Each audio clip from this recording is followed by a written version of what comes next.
झुलसाता जेठ मास, शरद चांदनी उदास,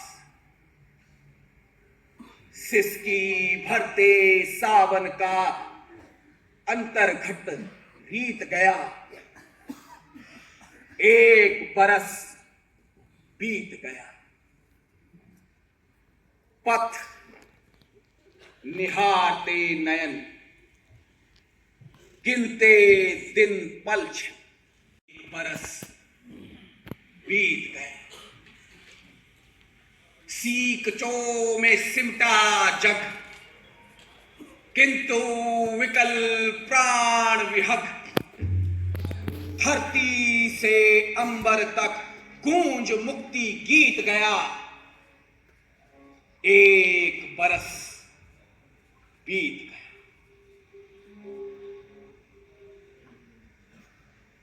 उधर कांग्रेस में संजय की 20 सूत्रीय प्रणाली को लागू करने के लिए सभी लगे हुए थे। 16 साल से लेकर 60 साल तक के मर्दों की नसबंदी कर दी गई थी। मर्दों ने काम बिगाड़ा है, मर्दों को गया पछाड़ा है। झगड़े फसाद की जड़ से ही गया उखाड़ा है। मर्दों की टूटी बंद हुई, औरत का बजा नगाड़ा है। गर्मी छोड़ो अब सर्द बनो, आओ मर्दों ना मर्द बनो। गुलछर्रे खूब उड़ाए हैं, रस्से भी खूब तुड़ाए हैं। जू चपड़ चलेगी तनिक नहीं, सर सबके गए मुंडवाए हैं। उल्टी गंगा की धारा है, क्यों दिल का ताड़ बनाए हैं। तुम दर्द नहीं अब दवा बनो, आओ मर्दों ना मर्द बनो। औरत ने काम संभाला है, सब कुछ देखा है भाला है। मुंह खोलो तो जय जय बोल, वरना तिहाड़ का ताला है। ताली फटकारो छक मारो, बाकी घन घन गोपाला है। गर्दिश में हो तो गर्द बनो, आओ मर्दों ना मर्द बनो। पौरुष पर फिरता पानी है, पौरुष बस एक कहानी है। पौरुष के गुण गाना छोड़ो, पौरुष कोरी नादानी है। पौरुष बहीन के पौवारा, पौरुष की मरती नानी है। फाइल छोड़ो अब फर्द बनो, आओ मर्दों ना मर्द बनो। चौकड़ी भूल चौका देखो, चूल्हा फूको मौका देखो। चलती चक्की के पाटों में बिस्ती जीवन नौका देखो। घर में ही लुटिया डूबी है, चुतिया का तुम धोखा देखो। तुम कला नहीं अब खुर्द बनो, आओ मर्दों ना मर्द बनो।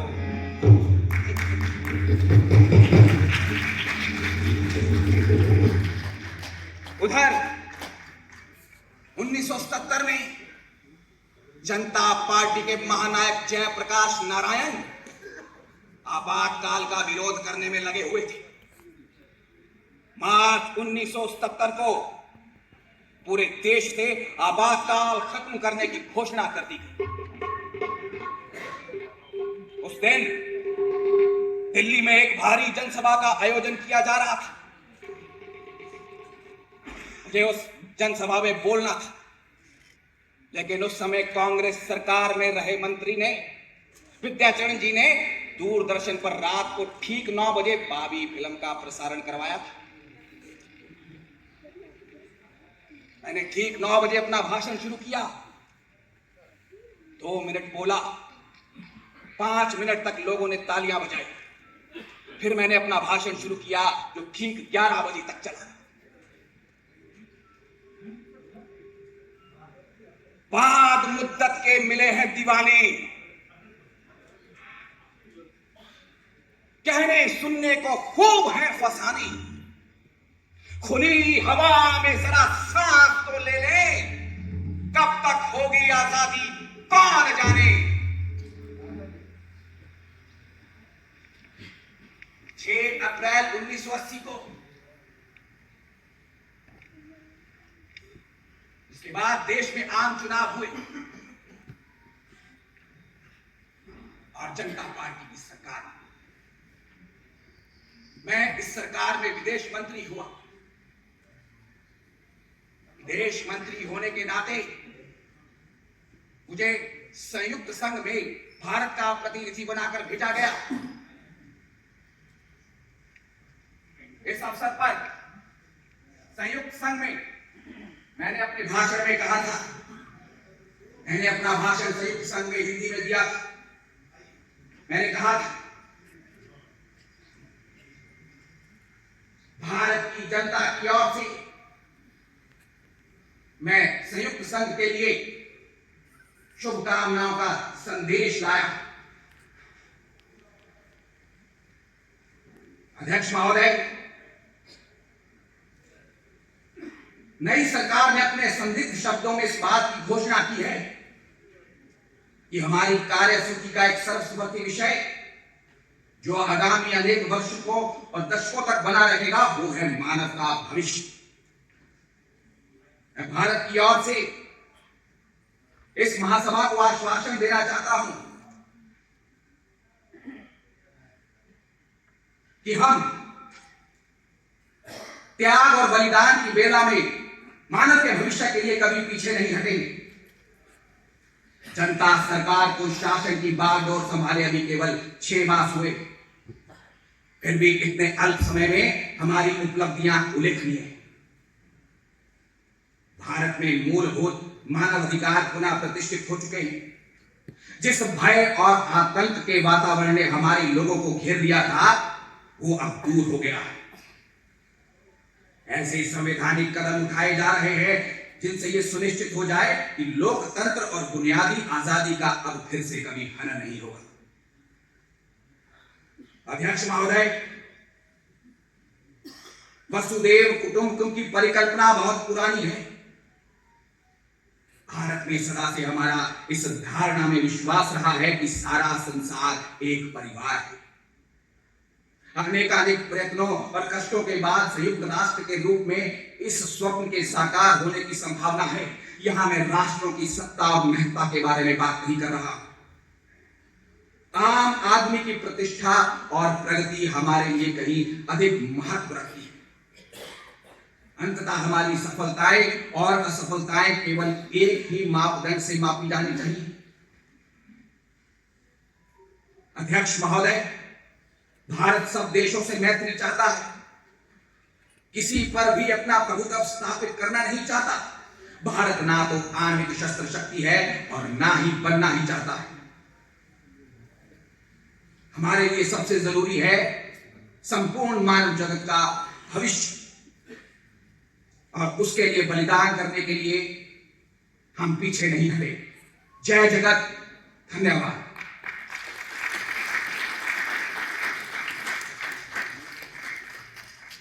मैं जब भारत वापस आया तो मुझे चाहने वालों ने मुझे सर आंखों पर उठा लिया। उन्होंने कहा था कि मैंने इतिहास रच दिया था। जनता पार्टी की सरकार चल रही थी, लेकिन अलग अलग गुटों में सरकार चलाना बड़ा ही कठिन कार्य होता है।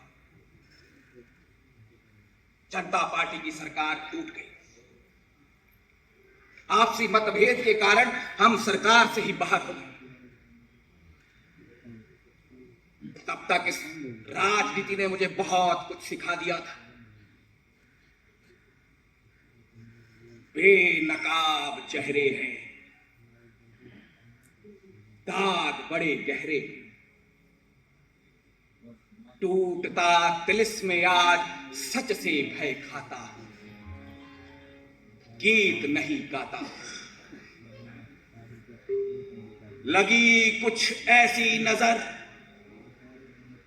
बिखरा शीशे सा शहर,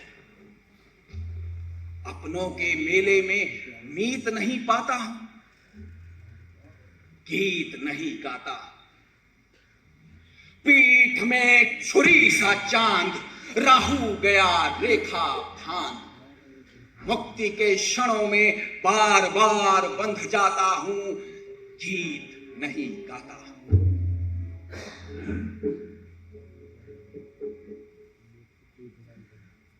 मन विचलित था। लेकिन उम्मीद थी, मन में एक नया भाव अंकुरित हो रहा था।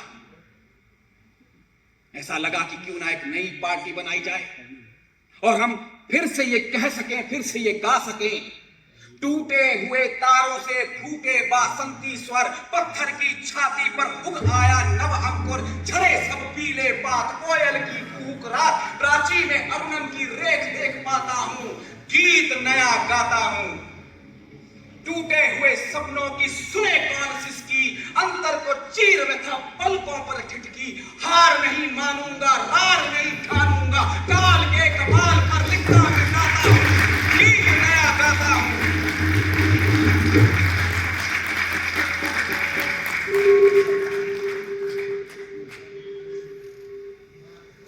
6 अप्रैल 1980 को मुंबई में एक मीटिंग का आयोजन किया, जिसमें सर्वसम्मति से यह फैसला लिया गया कि एक नई पार्टी बनाई जाएगी, जिसका नाम रखा गया भारतीय जनता पार्टी। अयोध्या में नुकीले पत्थर निकले हैं, अब उन पर बैठकर तो कोई कार्य नहीं किया जा सकता, उन्हें बैठने लायक बनाना होगा, समतल बनाना होगा। सुप्रीम कोर्ट के फैसले का क्या मतलब है मैं समझाता। वो कार सेवा रोक देना नहीं है। सुप्रीम कोर्ट ने हमें यह आदेश दिया है कि हम कार सेवा कर सकते, रोकने का तो सवाल ही पैदा नहीं होता। और ऐसा करके हम सुप्रीम कोर्ट के फैसले का ही सम्मान कर रहे हैं। उन्होंने हमसे कहा है हम वहां भजन कर सकते हैं,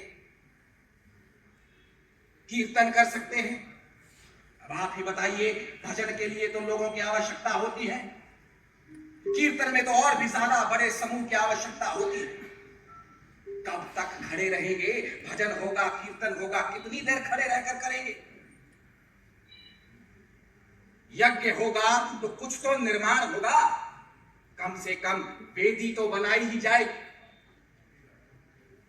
मैं नहीं जानता हूं कि कल वहां पर क्या होगा।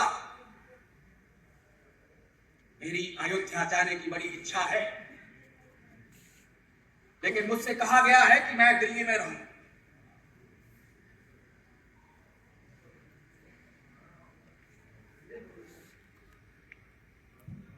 छह दिसंबर 1992 को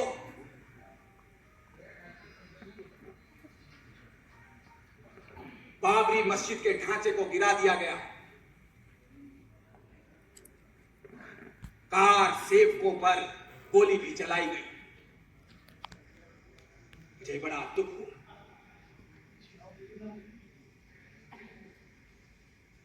ऐसा नहीं होना चाहिए था। मैंने उस समय के प्रधानमंत्री जी से संसद में पूछा था कि प्रधानमंत्री जी, आपकी सरकार के रहते हुए देश में ऐसी परिस्थितियों का निर्माण क्यों कर हुआ?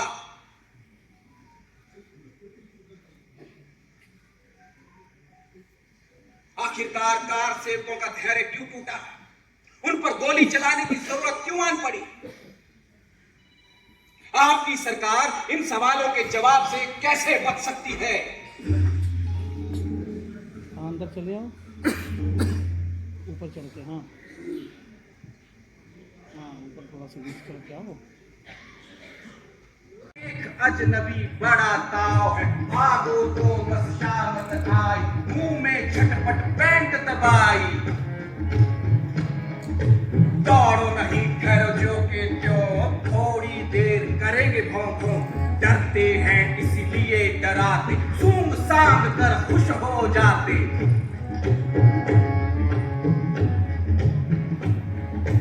इन्हें तनिक सा प्यार चाहिए, नजरों में एतबार चाहिए। गोदी में चढ़कर बैठेंगे, हंसकर पैरों में लौटेंगे।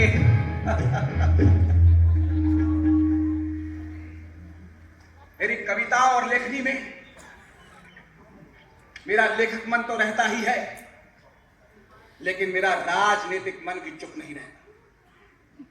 मेरा राजनीतिक मन लेखक के आगे अपने विचारों को रखता है और लेखक मन उन विचारों का अभिव्यक्ति प्रदान करता है। लेकिन मेरा लेखक मन राजा को, राजनेता को किसी भी मर्यादा का उल्लंघन नहीं करने देता। ट्रेन को आग लगा दी गई, पूरा गुजरात दंगों की आग में झुलस गया। गुजरात में सांप्रदायिक एकता, सद्भावना और प्रेम की आवश्यकता थी। मैं वहां पर गया, लोगों से मिला और उनका हाल चाल पूछा। वहां पर पत्रकारों ने मुझसे पूछा था, आप यहां किसको बचाने के लिए आए हैं? मुख्यमंत्री को या अपने आप को या अपनी सरकार को? मैंने तो कहा था मैं यहां पर अपने आप को आपके सवालों से बचाने के लिए आया हूं। मैंने कहा था कि राजधर्म का पालन होना चाहिए, मुख्यमंत्री को राजधर्म का पालन करना आना चाहिए, उसमें किसी भी वर्ण, जाति या संप्रदाय के आधार पर भेदभाव नहीं करना चाहिए। और मुझे पूरा विश्वास है कि नरेंद्र भाई राजधर्म का पालन कर रहे हैं। देश का प्राकृतिक मन मेरे मन जैसा ही है।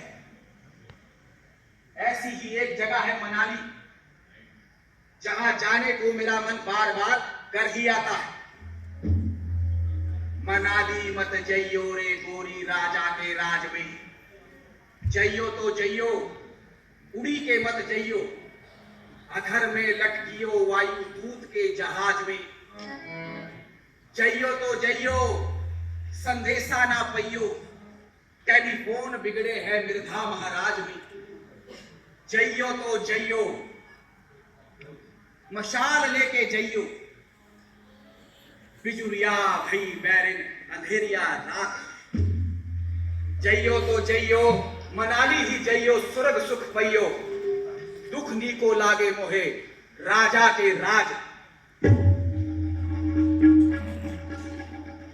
2004 में फिर से आम चुनाव हुए और इस बार हम सरकार नहीं बना सके।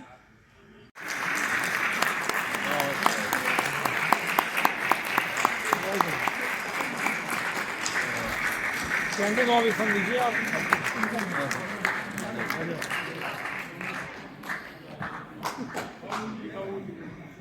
मुख्य अतिथि डॉक्टर दिनेश शर्मा जी और